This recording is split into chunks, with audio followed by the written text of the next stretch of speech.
G'day guys, welcome back to another AFL Time video. In this video we're going to be ranking teams based off their performance, how they performed in 2023, based off their expectations, teams that made the finals that dropped, teams that didn't make the finals that shot up. We have 5 categories here. We have A+, A, B, C, D. So obviously the lower the ranking from A+, is how they really performed and did they really meet expectations. Now, I know I did an earlier video on this earlier in the season, but that was still with 6 rounds to go of 10, I think, no, something around that point. So we're going to be ranking them after the 2023 season. So we'll start off with the Adelaide Crows. Now, the Crows finished 10th on the ladder after finishing 14th the year before. So they definitely improved.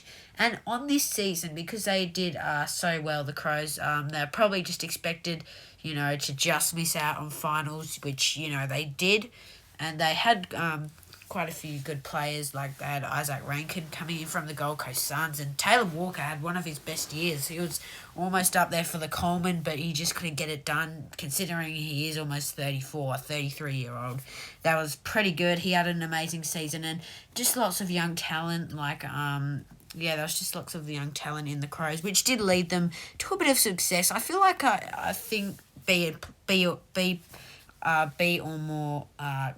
or higher would probably be the right place for the Crows, but I'm going to put them in A because I think they can't achieve A+ because, they may have made finals if that guy obviously mucked up the goal in the Sydney game. The Crows were robbed, I guess some people could say, but I am going to put them in A just for now because, I think they've still got some things to work on. But, they definitely played really good against the top teams too. They only lost by a few points. So, the Lions now, I'm going to give the Lions an A. I think this year probably was to make definitely make top 4, definitely at least make a grand final, probably even win one. It's probably been the right time. Let's be honest, they've been up there for 5 years now. Probably like 3 out of those 5 times they made the top 4. So, they probably should have pushed for a premiership. Shame they couldn't get it done by 4 points. It was a bit of controversy in the end because of that, 50-metre penalty and some free kicks. But,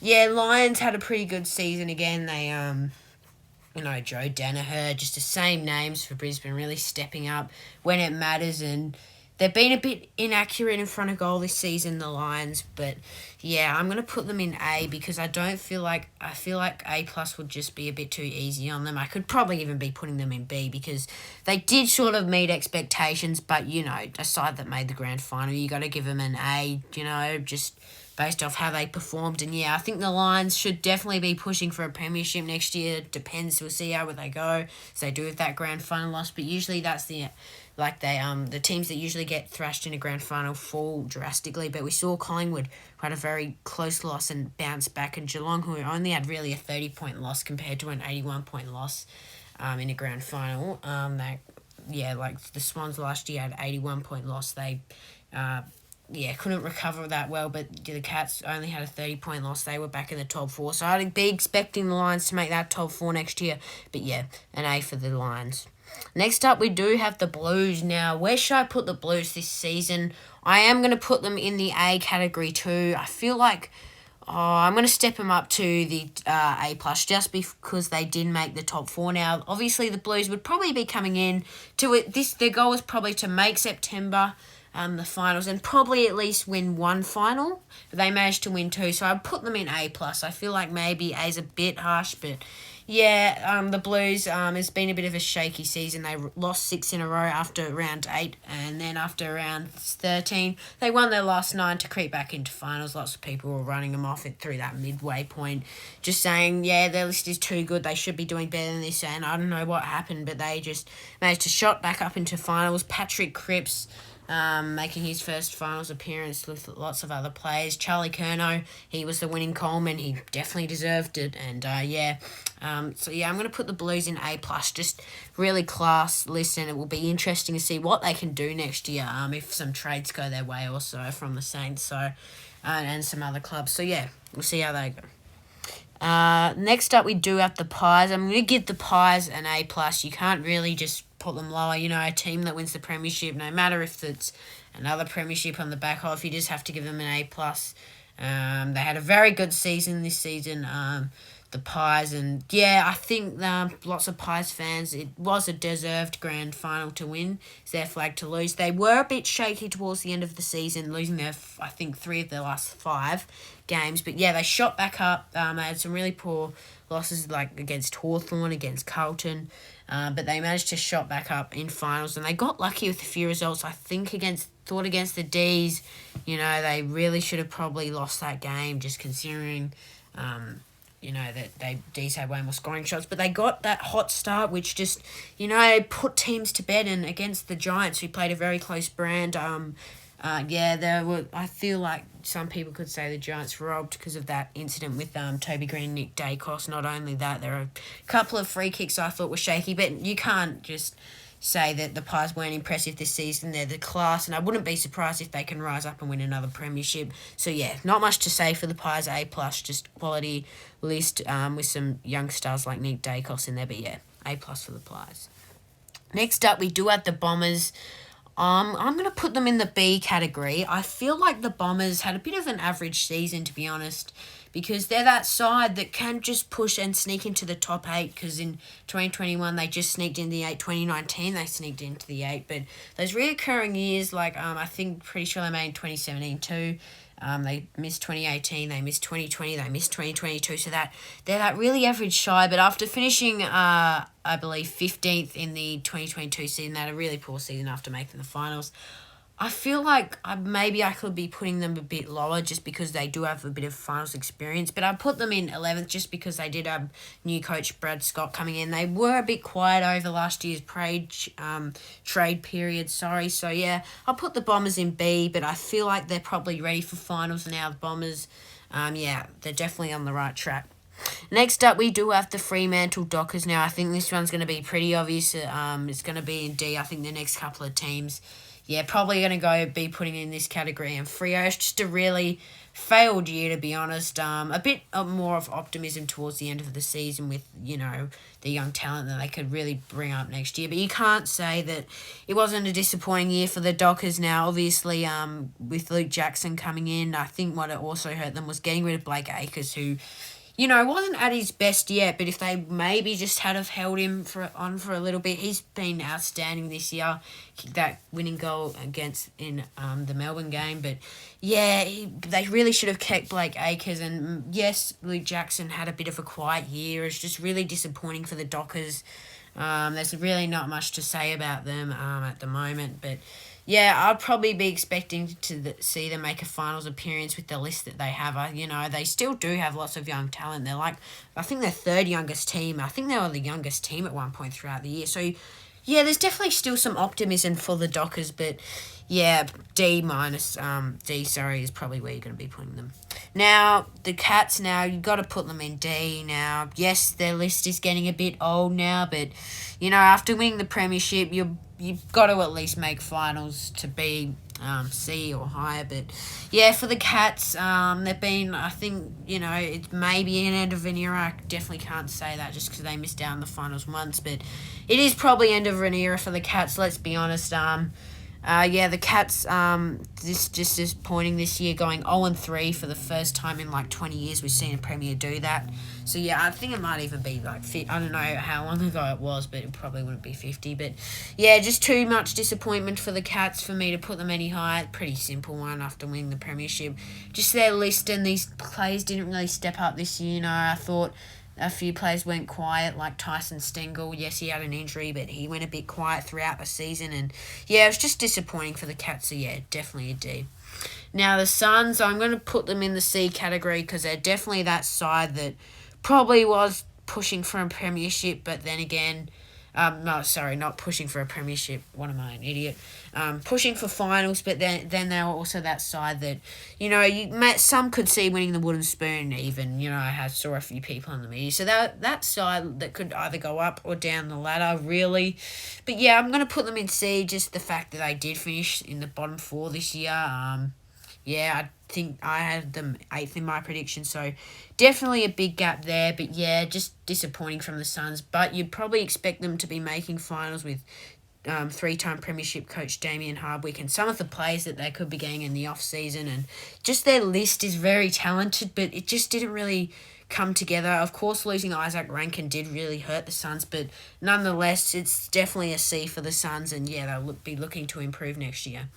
Now we have the Giants, and this one, this mob has to be at top of the A category, just after finishing in the bottom four last year, finishing 16th, they rise up to finish in the top four. Just like Collingwood after their 2021 season, they really shot up the ladder. And again, Adam Kingsley and Craig McRae were in that premiership era working at the club. So good things come from that premiership era. So, yeah, hopefully some more teams can get a coach that have been in the premiership era at Richmond or someone like Geelong or some club. But yeah, the Giants pretty self-explanatory.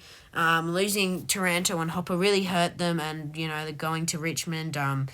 They still did have, I think what we didn't see is just their midfield was still good with Toby Green in there. But, yeah, they brought likes in of Toby Bedford, but you just couldn't even see them doing much. I know they do have a very good midfield, but you just couldn't see them doing much this season. But their ability to score was absolutely amazing as well. They had some really outstanding performances against the Bombers, causing a few upsets, being Melbourne. So I'm going to put them in A+, pretty, that one's pretty easy. Now we have the Hawks. Now, I don't know where to put the Hawks in this category, but I am going to put the Hawks in a B. I feel like the Hawks probably met expectations this year. They weren't really impressive. They weren't really poor, though. They proved that they were far better than North Melbourne and the West Coast Eagles. But yeah, I'm going to put the Hawks in B. Had a pretty good season.